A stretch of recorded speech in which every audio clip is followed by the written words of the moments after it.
Hello and good evening from Germany. This is Jonathan Quell Higgins III, streaming live here from Hamburg. Was an eventful day today.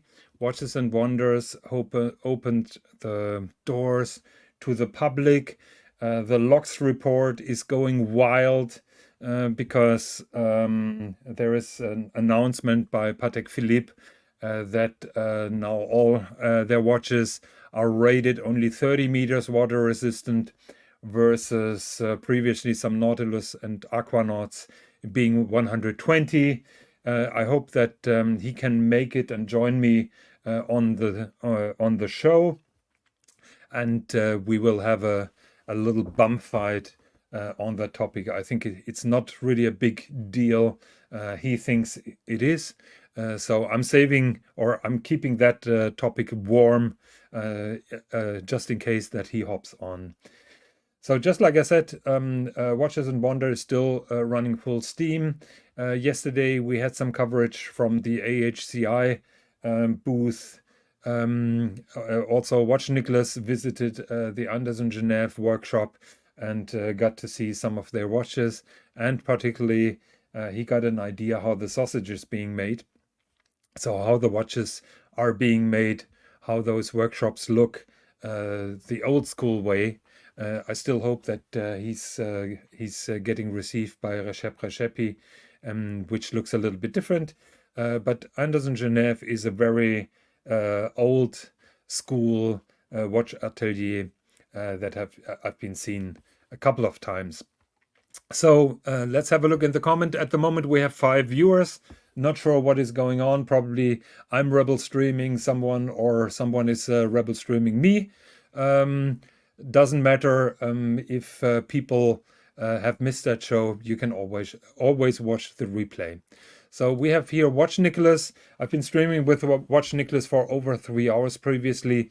That is probably why I'm a little bit tired and exhausted. But no excuses. I promised to do that stream, and I'm gonna do that. Watch Nicholas felt a little bit sick. I hope that you're having a rest. Take your time and slow down. And I hope to see you tomorrow. And thank you very much for the coverage on the ground. I have the greatest respect for Nick. Shelling out the money and traveling on his own expense to Geneva to cover this.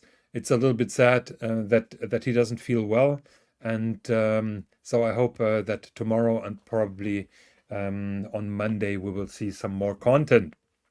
So we have here Dodgy Basil. Yo, what's up? Well, not a lot is up.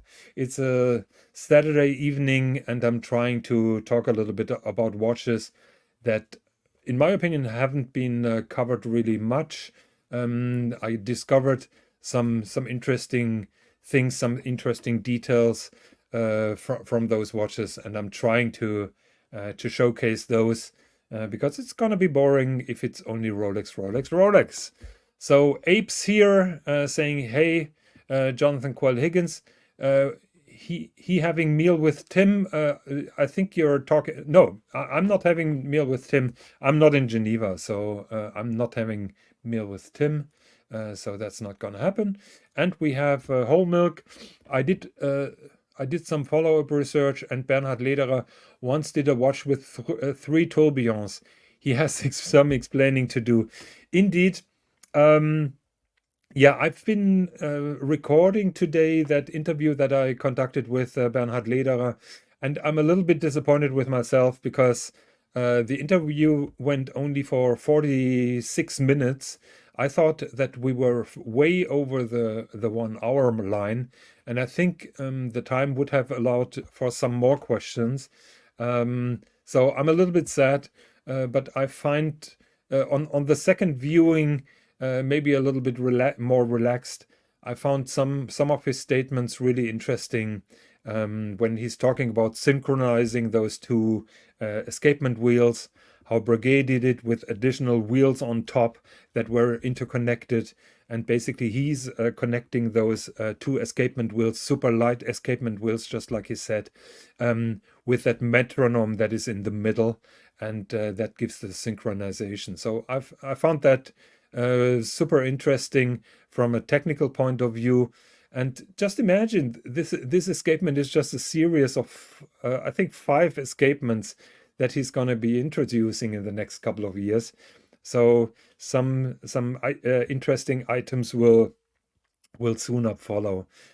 What left the deepest impression with me is still the fact a guy who is producing a $140,000 watch, being so humble, very normal, absolutely down to earth.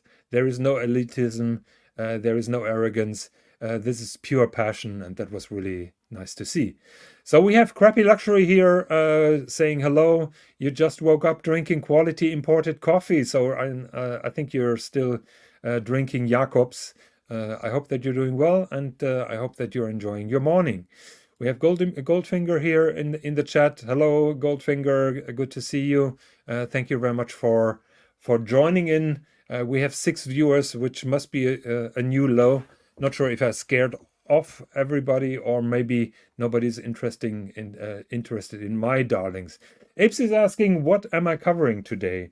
So I'm gonna give you the content on my spreadsheet. And depending on how the discussion goes, how the comments are, I have planned to cover 5 watches. And the first one will be an Angelus. The second will be Montblanc, that new super diver that they've introduced, 4810 zero oxygen. Then I wanted to cover the Cartier Santos, which goes reverse. I will mention the Tudor Black Bay 58 GMT because in my opinion it has not been really covered here on the stream. I've been ignoring it, and I think it's significant just for the fact that it's flat. And I would like to cover the Tag Heuer Skipper. So those are the 5 topics that I've prepared for tonight. And without further delay, let's go to the first one.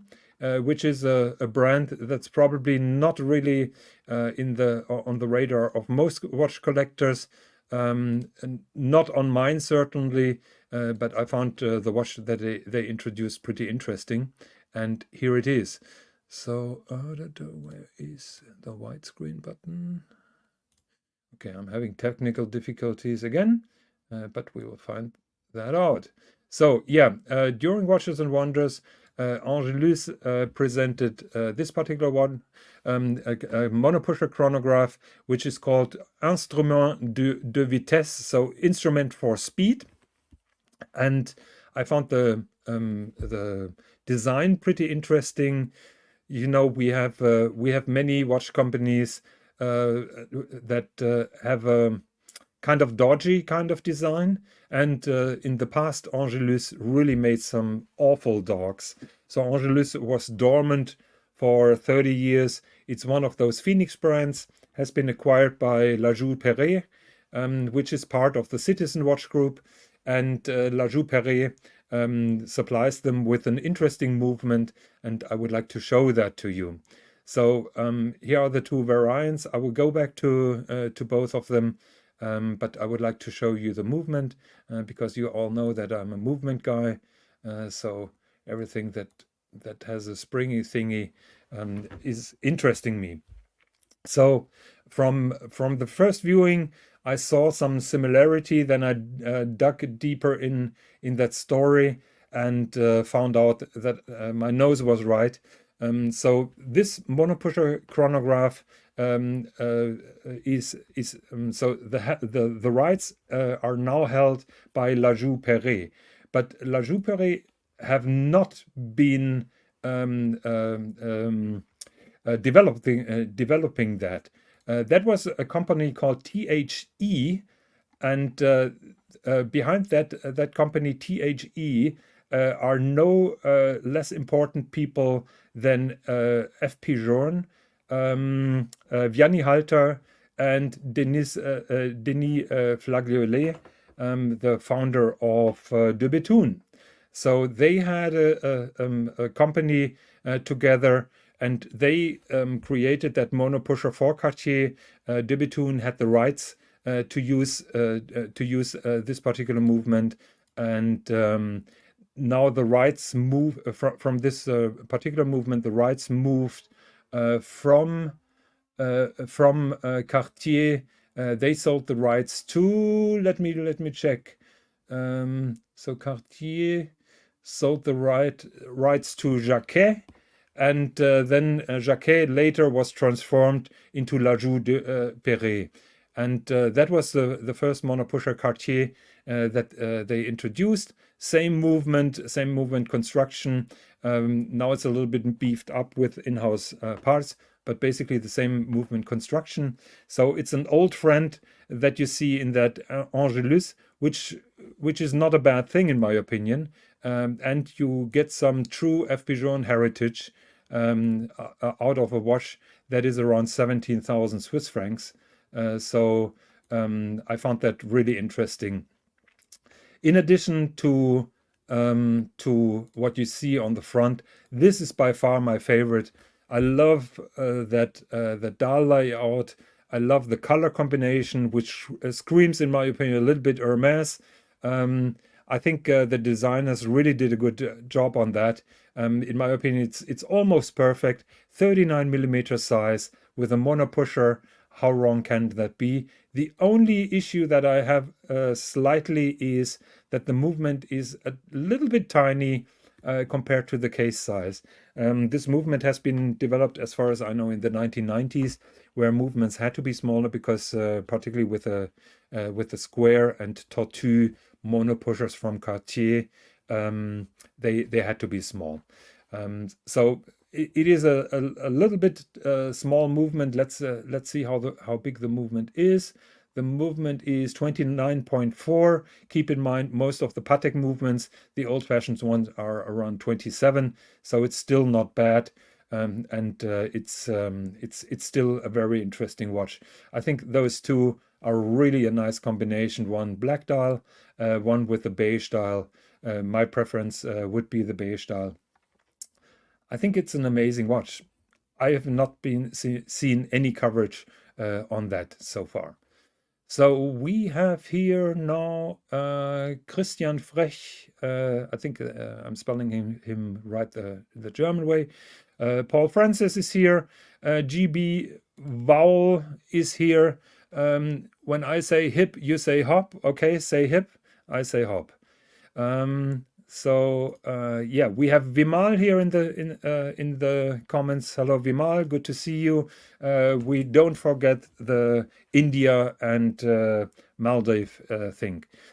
Did La Joue Perret buy Jacquet after Jean-Jacques Jacquet went to prison? I don't know that story. I didn't follow the entire line, and if they did, I wouldn't comment on that. So it's a good question. I will try to find that out. It's a little bit confusing with Jacquet Draw and with the Citizen Watch Group that have been buying so many companies out, and I think the Angelus is one of the more attractive ones. Still, monopusher chronograph with a column wheel, with a horizontal clutch, pretty nice finishing with some anglage here. No internal angles, unfortunately, but still a very pretty movement and a price which is not really bad. And I'm ashamed to say that because 17,000 is a lot of money for a steel chronograph. Let's face it, from a brand that is not really well known. Now, we're talking about monopushers, and of course, when we're talking monopushers, I can't leave out the Cartier monopusher that has been introduced, and I'm just trying to find that Tortue, because I forgot that to prepare that. So here we go. Share the screen with you.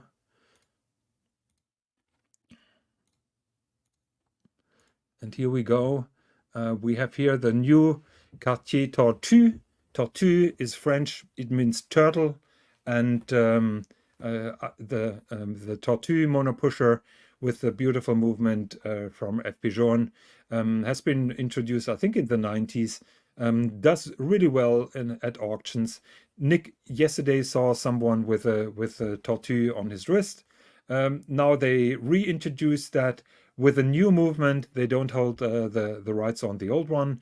A little bit beefed up dial design, and that is the one here in platinum, as far as I know. That is the old monopusher, very old vintage one. Then they moved monopusher a little bit forward. Here is the watch that has the famous movement that I've just been talking about. Does well at auctions. It's a little bit small, so that is why Cartier beefed up the case size a little bit. Now, what we see here is what is that? That is the old.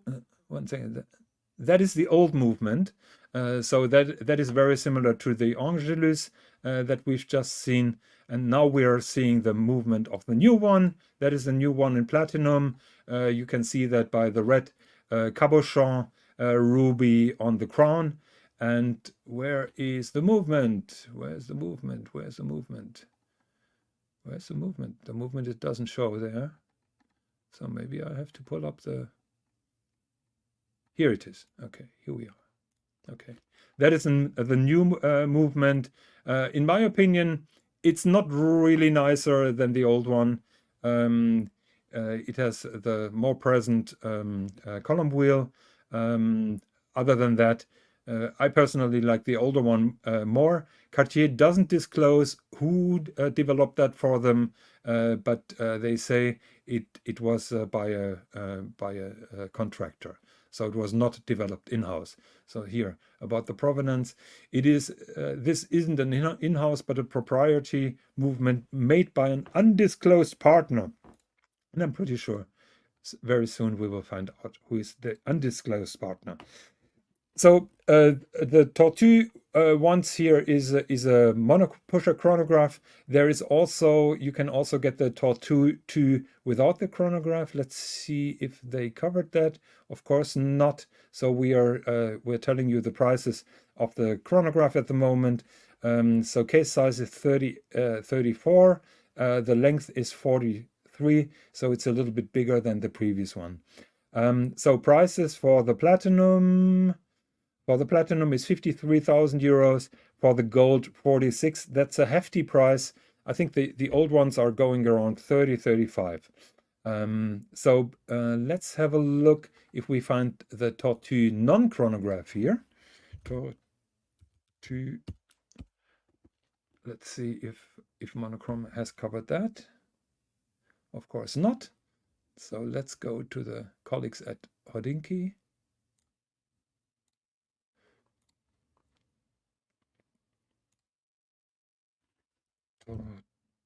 I think they covered both. Yes, there it is. And I'm going to share the screen with you.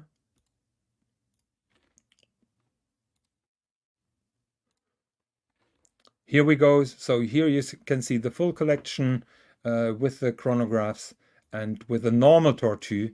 The Tortue has a long history in Cartier's product lineup, and those are really interesting and beautiful in my opinion. Now, this channel here you can see the time-only Tortues, the modern ones, once in gold, once in platinum. My criticism with the monopusher chronograph is just like the old one. I'm not really a fan of that sticking out crown. It looks a little bit like the crown has been already pulled. That was also a problem on the smaller one, but I think on the bigger one it's even more visible. Not sure if this is only about the prototypes or if it's sticking out really that much. Keep in mind you have to push it inside. I personally prefer the solution with a separate pusher in the middle, but I know that Cartier's shtick is to have that ruby cabochon. So I understand that Cartier, being stubborn like they are, had to find a different solution. Traditional monopushers, I'm going to show it to you again. The Angelus has here that crown with a separate pusher. I prefer this aesthetically and also functionally. So Spring in Fialta is here. Good evening. Watch Sci-Fi would like the movement since its shape to fill the case. So you're talking about the new one, correct? So the new case, the new movement is not really 100% round. Let me show you that.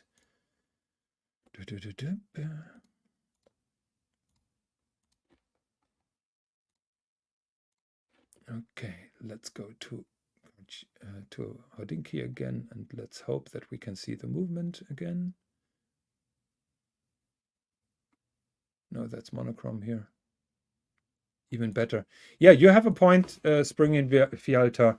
It's not a round movement. It fills the case, while the older one was a round movement at its core. One second, I'm trying to pull that up.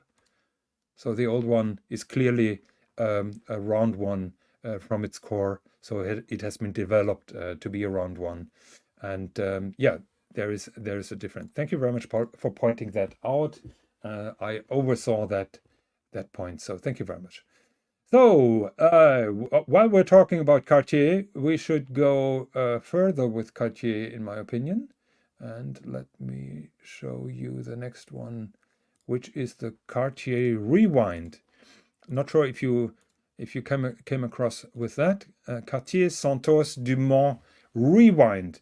The title of Hodinkee was hilarious. How long would it take to tell the time backwards on the Cartier Santos Dumont Rewind? Only time will tell if you ever can tell the time. So for the observers here, if you have a look at the dial, you see that this watch goes backwards. So you have the one here on the left side of the 12, not on the right side. So this watch runs backwards. And I find that a very interesting take. Cartier breaking rules is nothing really new. And I think it's a fitting thing that Cartier is doing something crazy like that. And I really like that. We can debate for a very long time how practical it is, how much it makes sense. I said it earlier. All those watch companies, those luxury companies, they're dealing on a daily basis with very spoiled, very bored, very arrogant customers who really know the markets, and they can virtually buy any watch that is out there, and they want to be pleased. They want to be entertained. They want to see something new.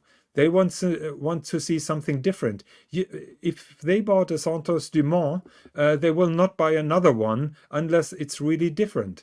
And here you have a case of a watch that is clearly different, stands out. It's crazy. We're not talking about practicability.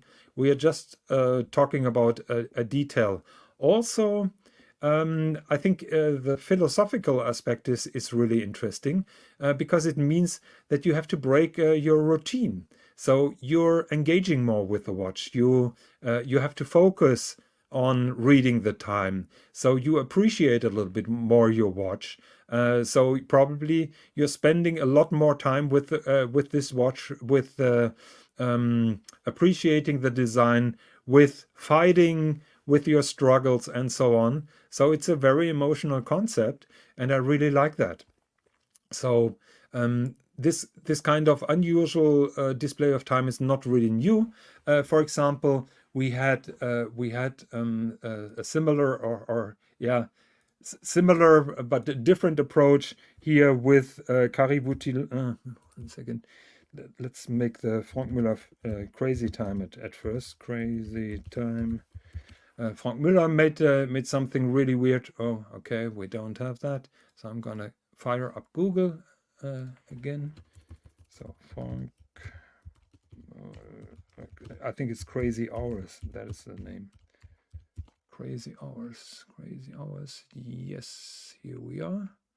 Let's see if we find a good picture. Even have a tourbillon. Let's see if I'm pulling up a fake again. The picture is really small. Okay, let's try that. Yeah, thank you very much. Crazy hours, not crazy time. Accept all cookies. Why can't those pictures be bigger? So, okay, I'm giving you an idea, and I'm trying to zoom that up a little bit. So, 1 second. Let me try that. So here we have the crazy hours.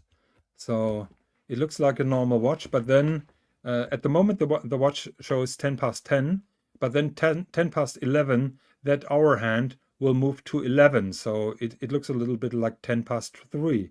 And then 10 past 12, that hour hand jumps to 12, which then gives you more readout of 10 past 8.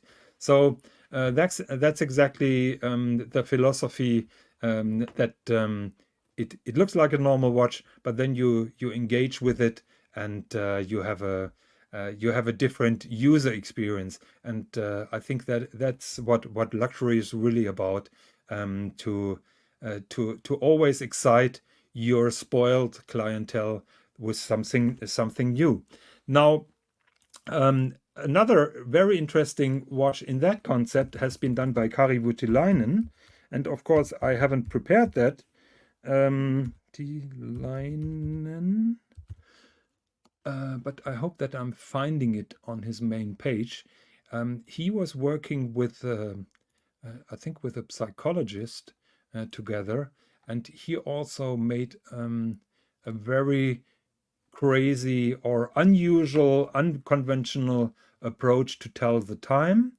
Let me see if I'm finding it. Repeaters. Where is it? Observatoire. It's not. Forgot the name of it. Somebody can help me in the comments how it's called. Where is it? Or maybe special watches, timepieces.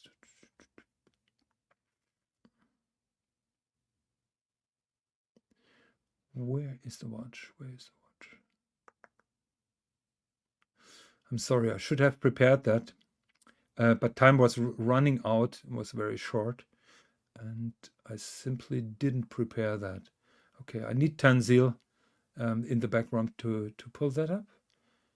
If he joins me, don't want to bore you too much. Nope. Can't find it at the moment. Okay, apologies. I know that Kari Voutilainen had even a more complex way of showing the time. I would have loved to show that to you. I promise you, next time when I'm finding it, I'll show it to you, and we will discuss that. Now, what else do we have? The next one on my list is by Montblanc, 28 ISO. Thank you very much, Whole Milk. Let's see if I can find that here. No search function here. 28 ISO. 28 Sport. 28 ISO. Here it is. Okay. Thank you very much, Whole Milk.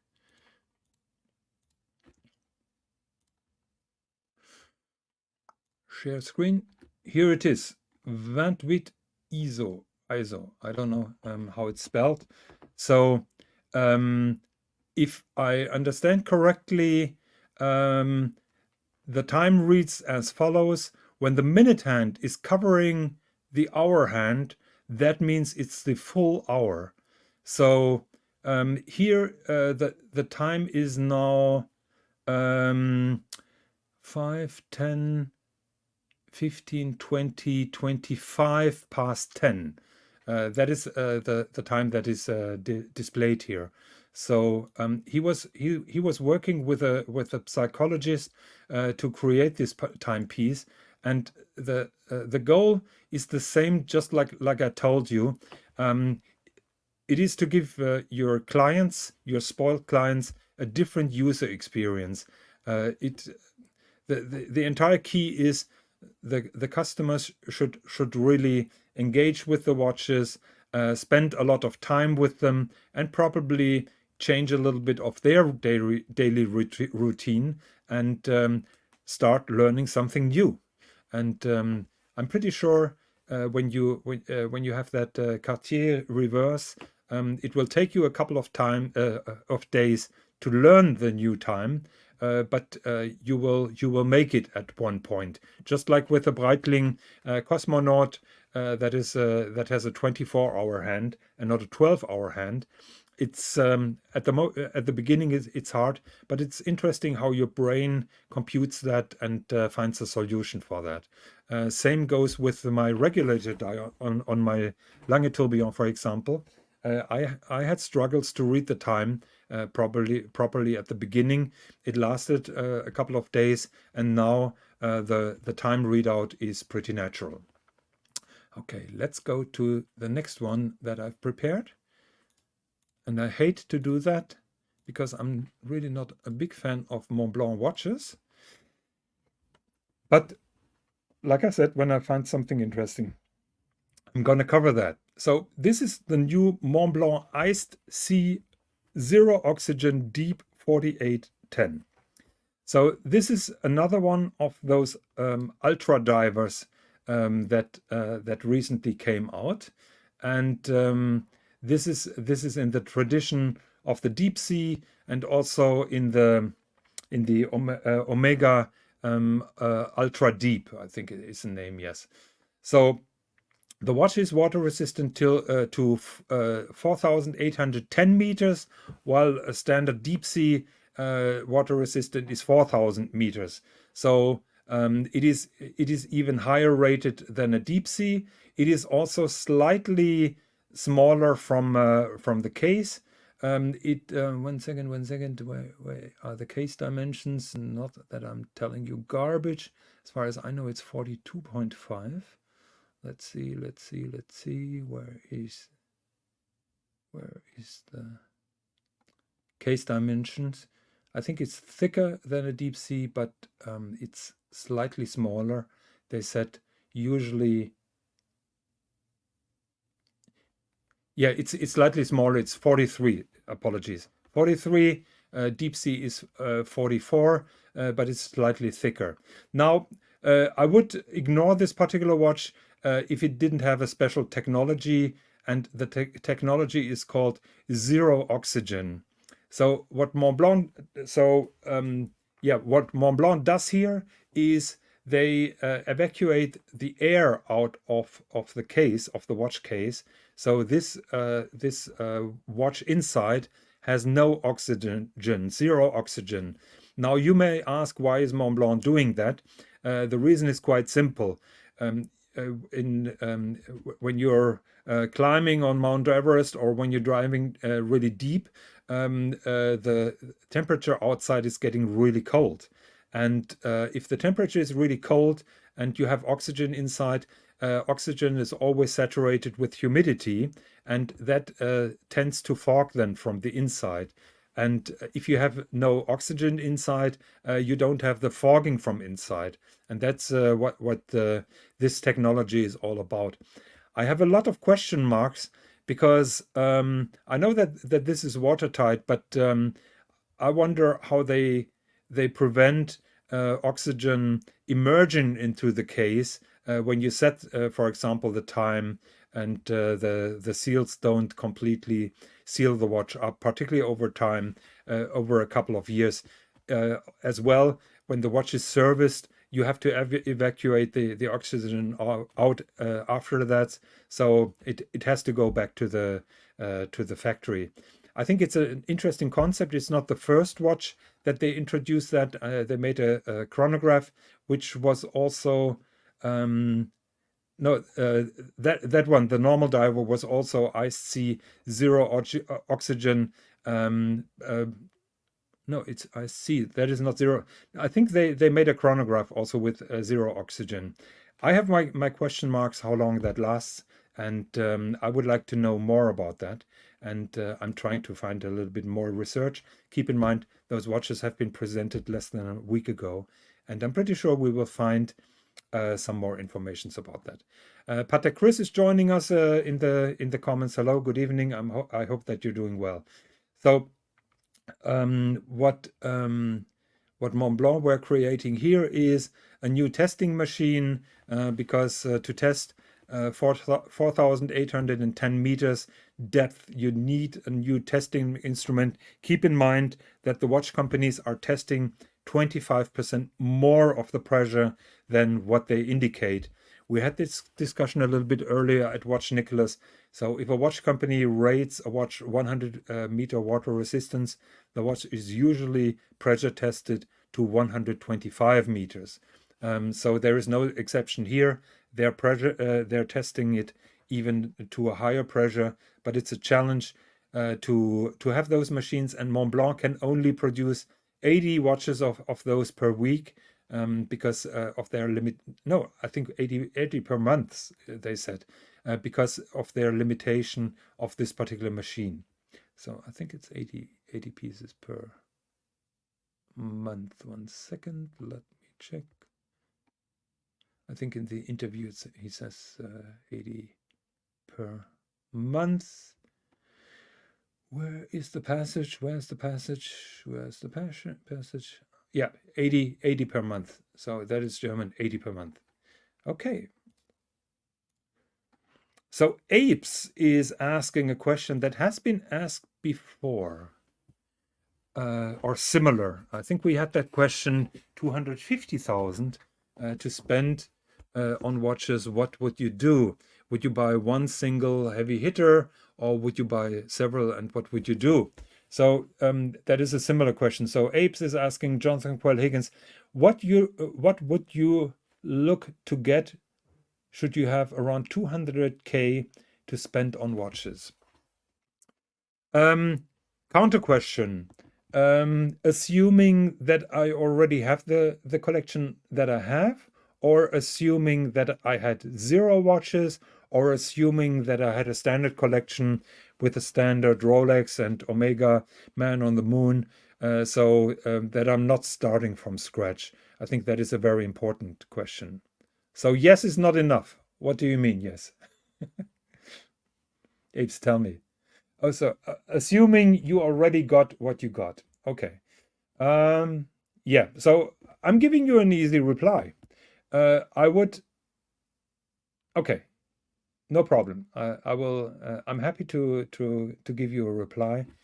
I would buy 2 watches, and I'm cheating here a little bit because I wouldn't get those watches at retail. As much as I, yeah, whole milk. I'm afraid I'm going to disappoint you. So, okay, my first choice, and that wouldn't surprise you. Apes, guess the first watch that I would buy.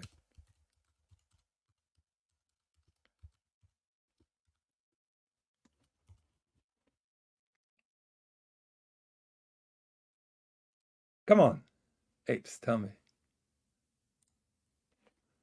And you know exactly what I'm gonna get.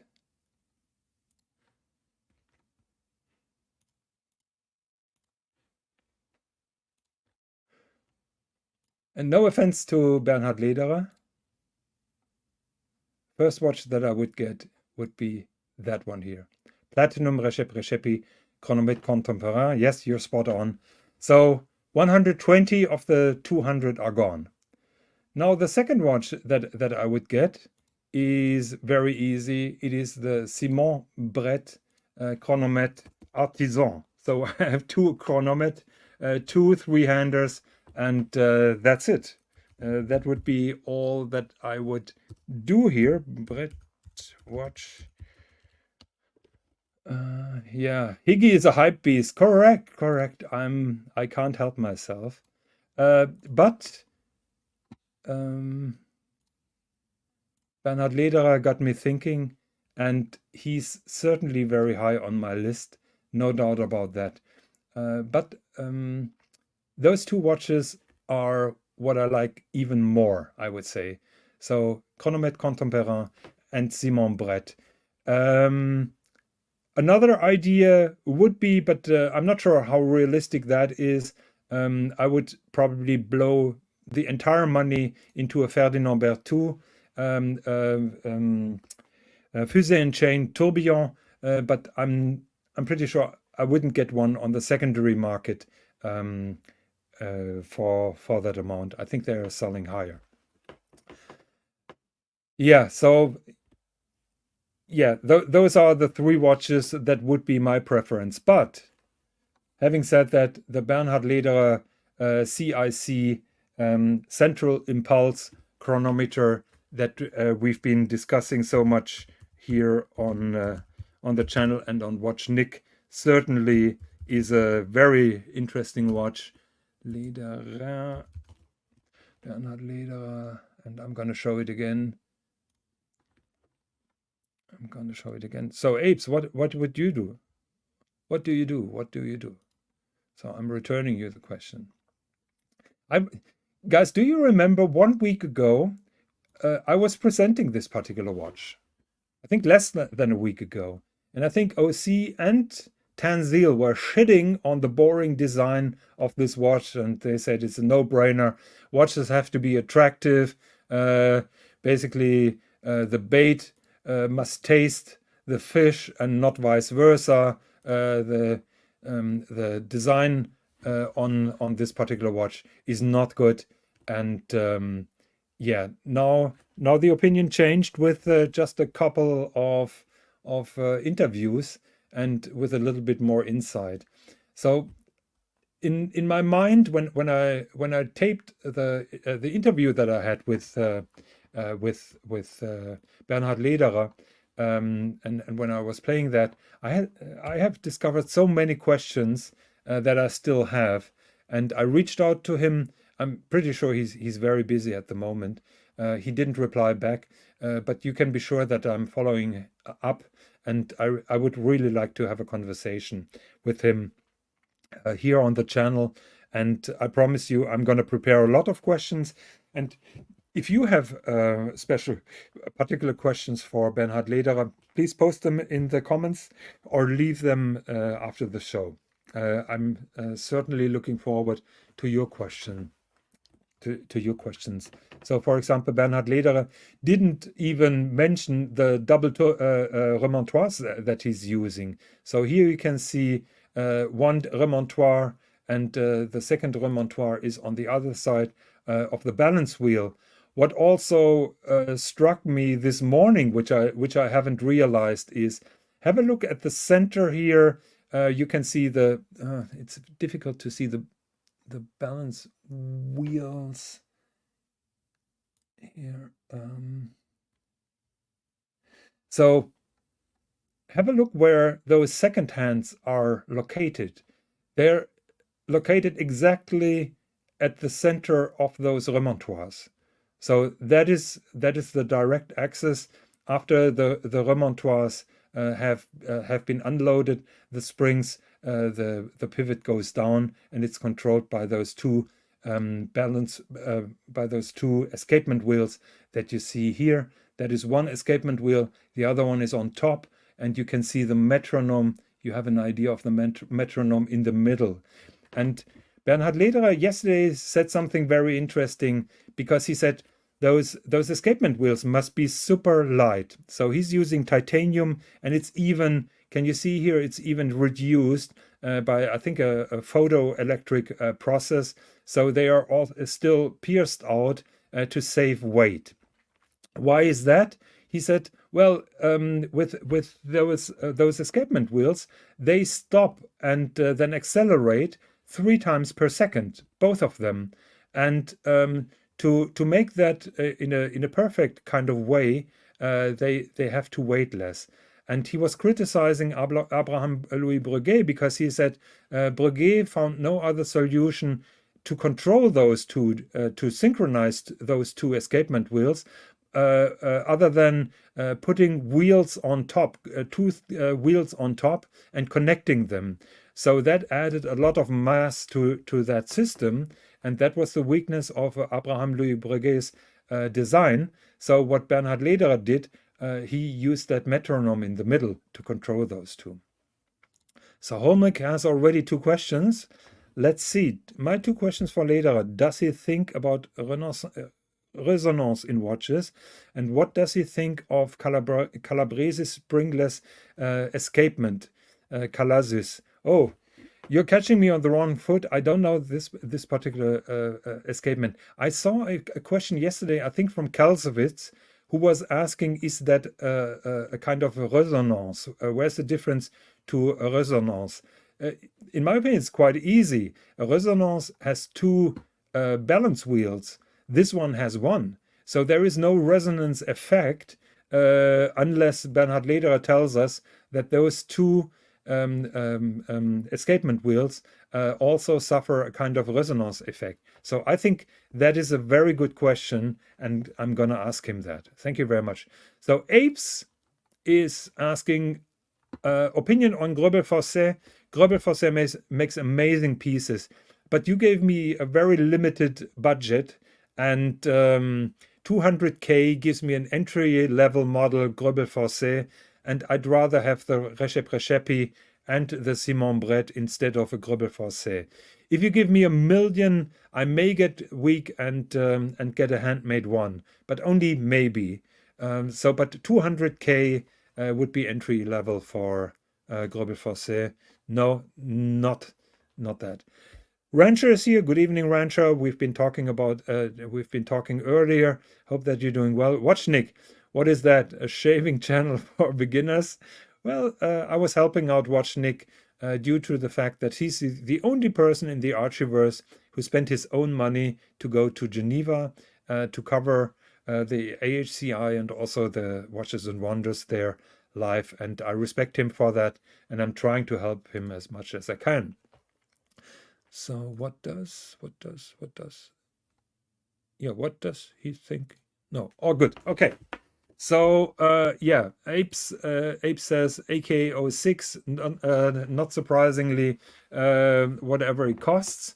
So are you really serious? Would you spend 600,000 on an AK-06? So let's have a look at the AK-06. No, that is Akrivia AK-06. He's pestering me with that AK-06, which I don't like because of the case shape. So 1 second, let me pull that up for you. And here we go. That is the Akrivia AK-06. I think I showed it to you the other day. I had it on the wrist.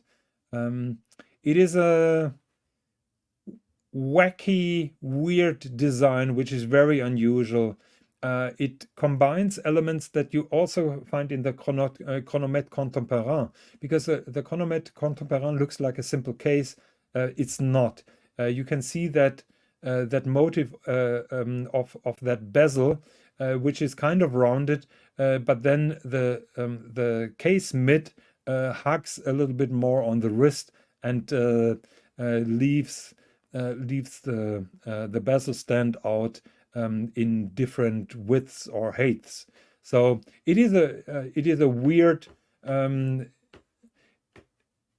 Was that a question, Apes, or was that a statement? Looked so good on your wrist. I think you've seen the picture.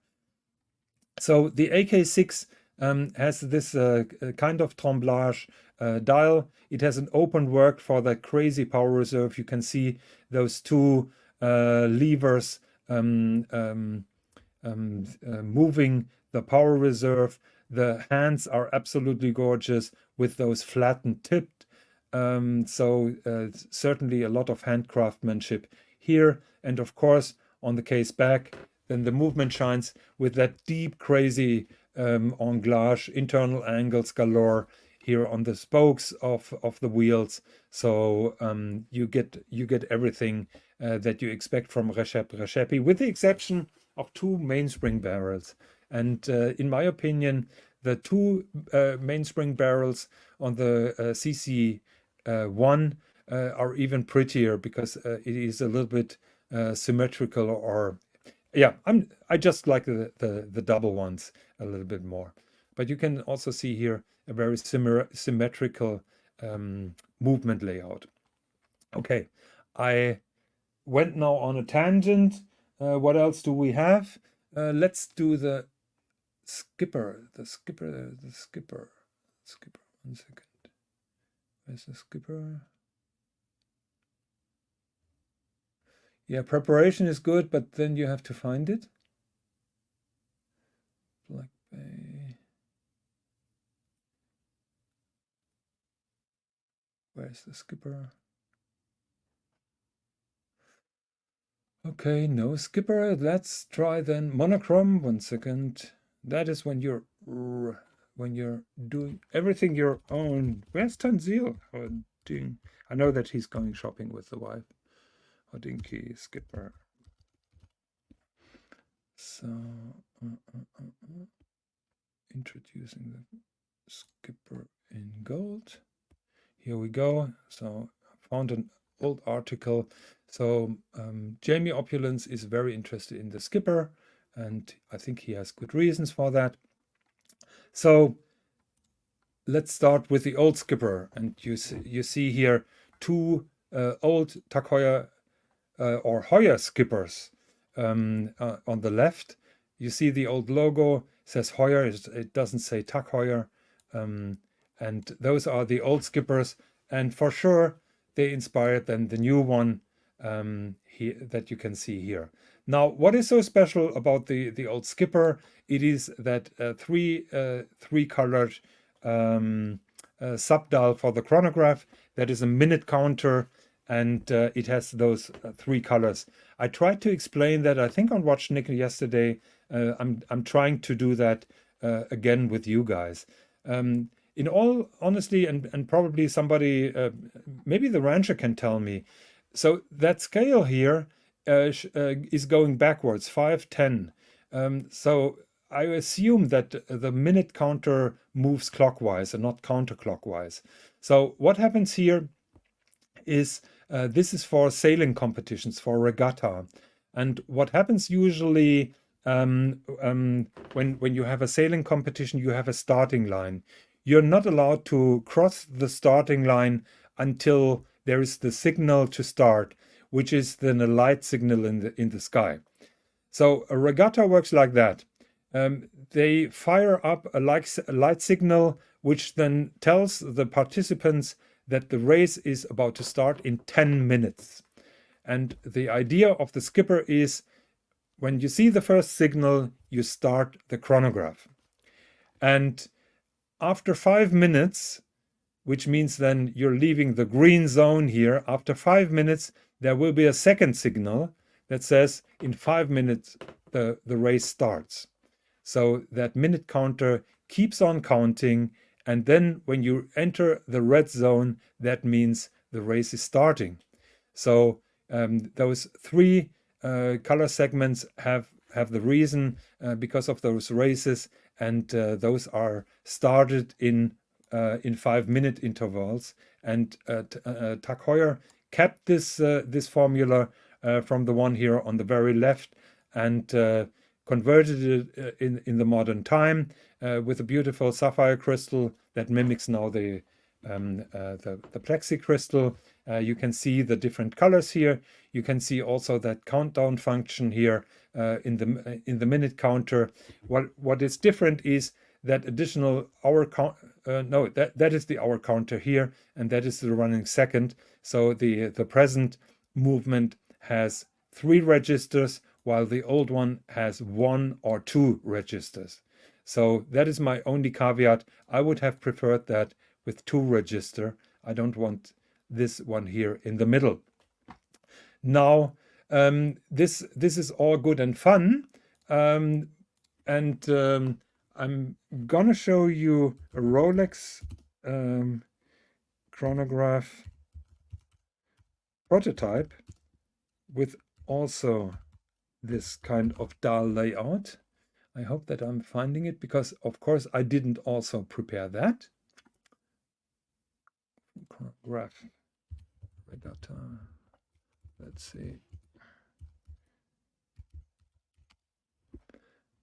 I think that watch was auctioned off sometime, or probably it's in the Rolex Museum. Yeah, In the days of Google, we see a lot of Yachtmaster 2s, but of course not that that prototype. I think Jake's Rolex World Chronograph Regatta. Let's try to find that. Rolex magazine. No.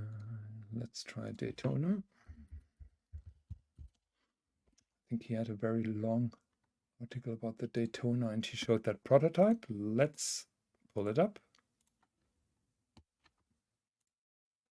And let's try to find it.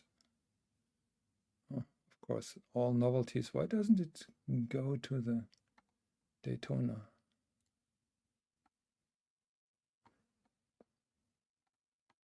On the left, Daytona.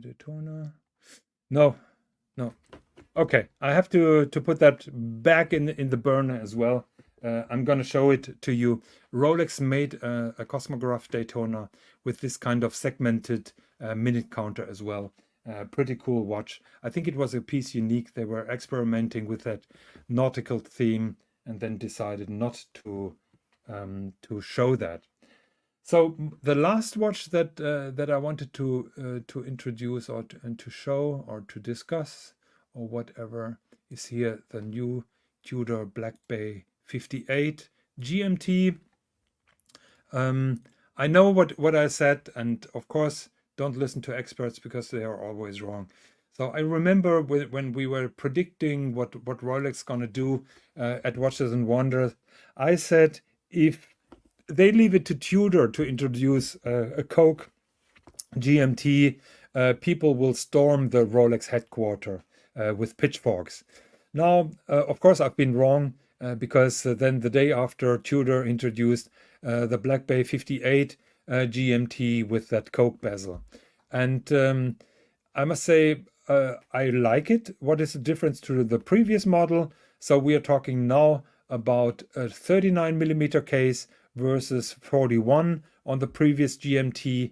But I think the main difference is that the new GMT has a new movement and the case is almost 2mm thinner. So we're talking 14.6 on the new on the old one, and now 12.7 on the new one. So it is a significant reduction in thickness, and I think it helps with the harmony of this particular watch. And I think that is the big thing or the big deal. Turn on the super chat and button. Yes, Tanzil, I'm thinking fast here. I need your help. Can you please pull up that that Regatta Rolex Daytona? There was a prototype with this sailing regatta function, but I couldn't find it. Maybe you find it and maybe you can pull that up. So yeah, we don't have a super chat button because we're still not having the hours, and probably we will not get monetized, or we're doing it for charity. We haven't decided it yet because it's still far away. So the big thing, in my opinion, is that it's thinner and it helps the profile. I really hope that they are doing the same with the Black Bay Pro, which I like so much better because of the lack of the second snowflake hand. I'm getting so annoyed by Tudor with the overuse of that snowflake hand, and I like the Black Bay Pro because of that re-edition of that old GMT Explorer 2 dial. Let's pull that up. The Black Bay Pro, in my opinion, is a fantastic watch and should get the same treatment with that slim case design. And I hope that Tudor is listening to us. So let's have a look here. So at the moment, of course, it doesn't have, but let's have a look here. Collection. And we have Black Bay Pro. And here we go.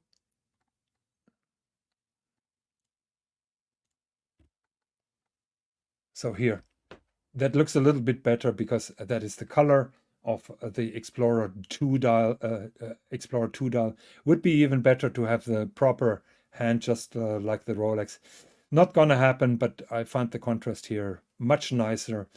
I really wish that they're doing that also in the slimmer case profile. Okay, so that is today's presentation.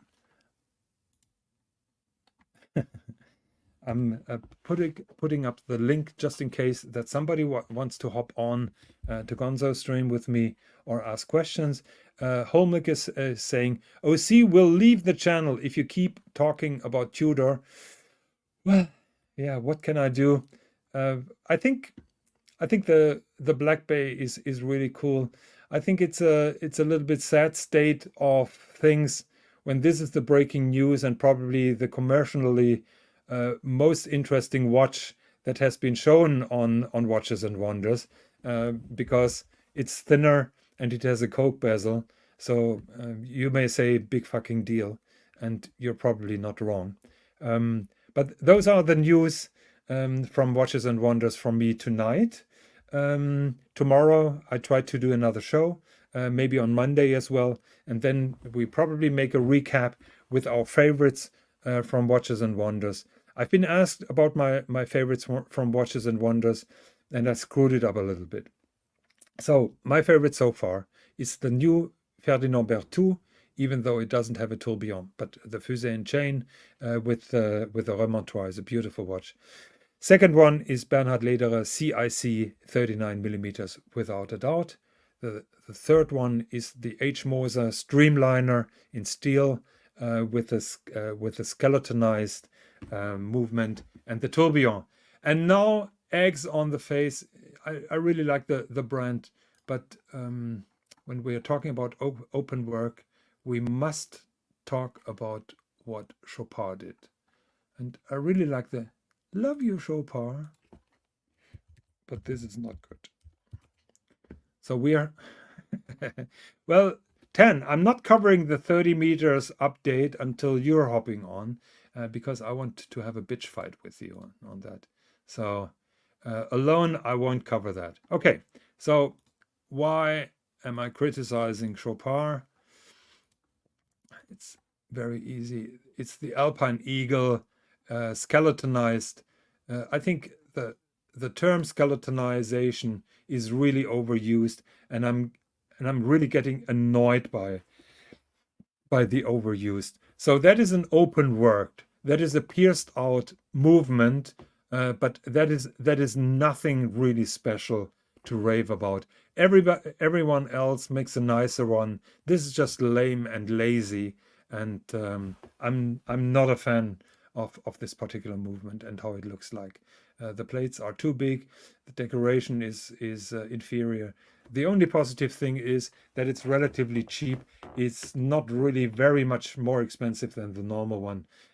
If that's enough to convince you to buy it, then more power to you. It's 25,000.